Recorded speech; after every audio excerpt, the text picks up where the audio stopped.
quanto for possível, alcançaria o conhecimento verdadeiro, algo seguro que não pode ser duvidado, indubitável. Inicialmente, o filósofo duvida dos sentidos, pois os sentidos podem ser fontes de engano.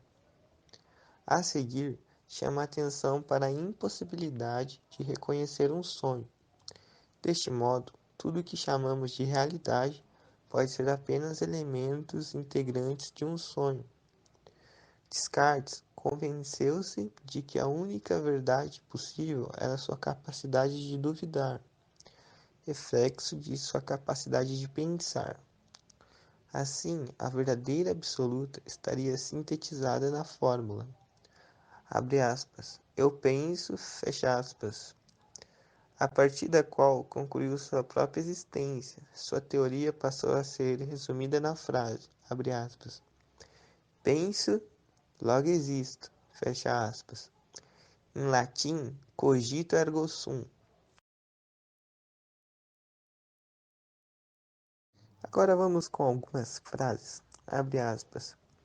Se quiser buscar realmente a verdade, é preciso que pelo menos uma vez em sua vida você duvide, ao máximo que puder, de todas as coisas, fecha aspas. Abre aspas de novo. Não existem métodos fáceis para resolver problemas difíceis. Fecha aspas. Mais um abre aspas. E vamos lá. Não, agora sim. Abre aspas. Não é suficiente ter uma boa mente. O principal é usá-lo bem. Fecha aspas.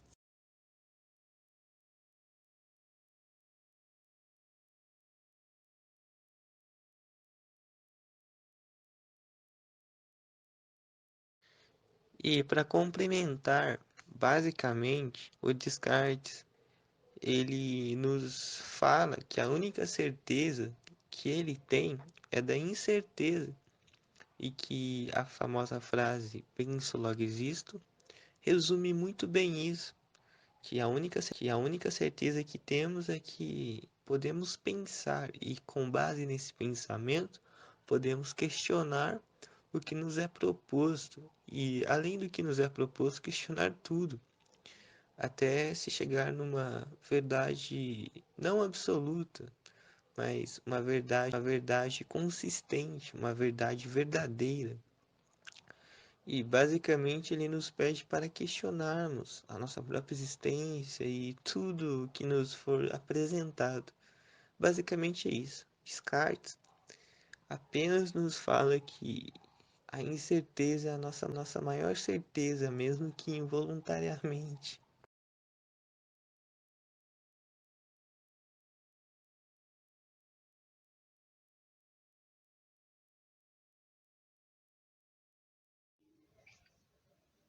Oi, Claudir e família, tudo bem? A gente veio aqui agora apresentar o trabalho de filosofia sobre antropologia segundo Kierkegaard.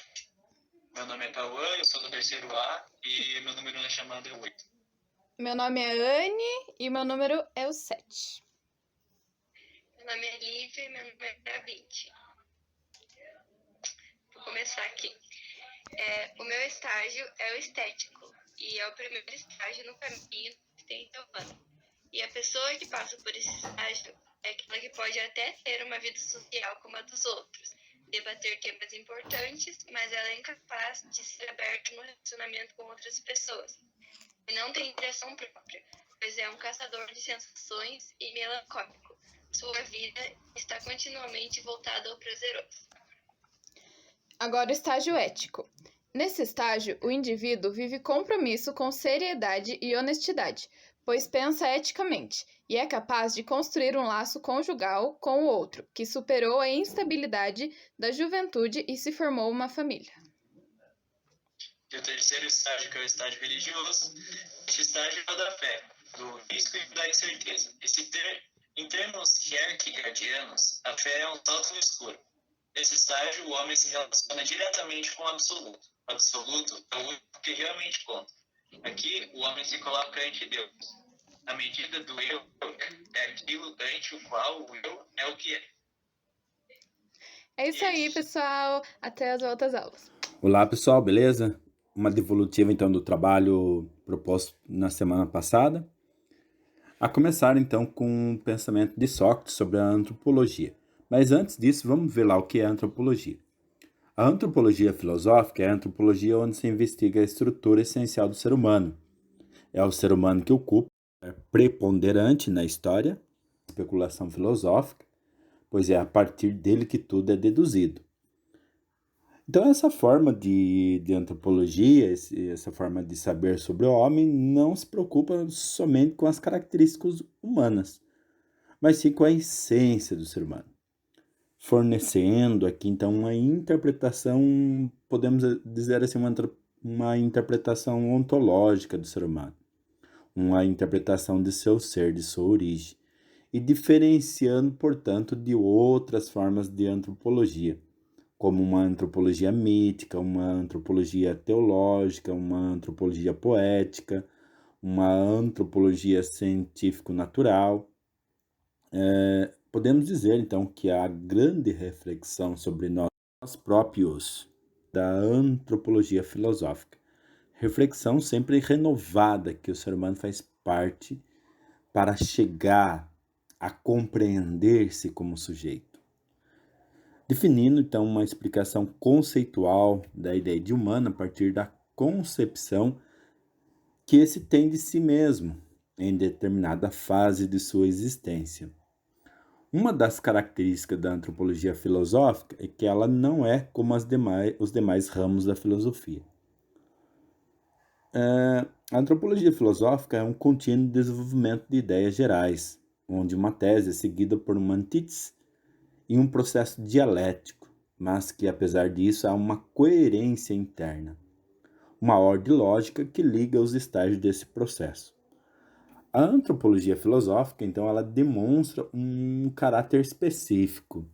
Se quisermos entender seu verdadeiro sentido e importância, devemos escolher o modo de descrição chamado pela filosofia de dramático, no qual, segundo, há um desenvolvimento pacífico de conceitos ou teorias onde podemos compreender quem é o homem, quem é o ser humano.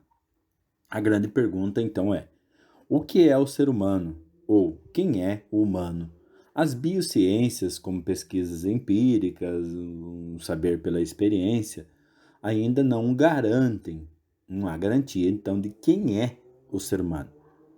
Elas podem fornecer um relato histórico da evolução e constituição material da espécie humana. No entanto, a antropologia faz uso de dados proporcionados pelas outras formas de antropologia, os fornecidos pela antropologia das características humanas. A pergunta pelo ser humano, pela sua essência e tentativa de unificar os dados da natureza em uma teoria abrangente, caracteriza uma autorreferência, uma transcendência, um lançar-se para fora de si mesmo. Então, o ser humano é a criatura que está em constante busca de si mesmo. Um ser em que todos os momentos da sua existência deve examinar as condições de sua existência. Isso é seu dever fundamental. Essa estranha mistura de ser e não ser, proposto lá já por Parmênides, lá na filosofia pré-socrática, o ser humano, então, se torna a mais prodigiosa criatura da natureza. Necessita encontrar o sentido da sua existência, sua essência. Usando um conceito de Martin Heidegger, deve encontrar sua autenticidade, caso contrário, viverá como um barco à vela que segue para onde os ventos o levam, que nem sempre é a direção mais segura. Tal é a necessidade humana de identidade frente aos perigos e desafios da existência. A transformação do pensamento humano, ela acontece de diferentes formas. A antiguidade centrava-se em torno do caos e encarava o ser humano em conexão com ela. Já na Idade Média, era membro de uma ordem emanada de Deus. Na Idade Moderna, o humano firma-se sobre si mesmo, como sujeito ou razão, sujeito transcendental ou razão panteísta, absoluta. E no pensamento contemporâneo, o humano tomou consciência da inanidade de tais construções e verificou haver perdido tudo, incluindo a própria personalidade, e que principalmente depois de haver sacrificado a vida do conceito abstrato e ilusório, se encontrava agora perante o nada. Então, a inanidade humana faz o ser humano ficar um pouco estranho, perdido, por querer entender a sua utilidade e saber que talvez, em alguns momentos, ele é inútil, ele é fútil. Daí a grande preocupação de conhecer a si mesmo, dominar o saber sobre si.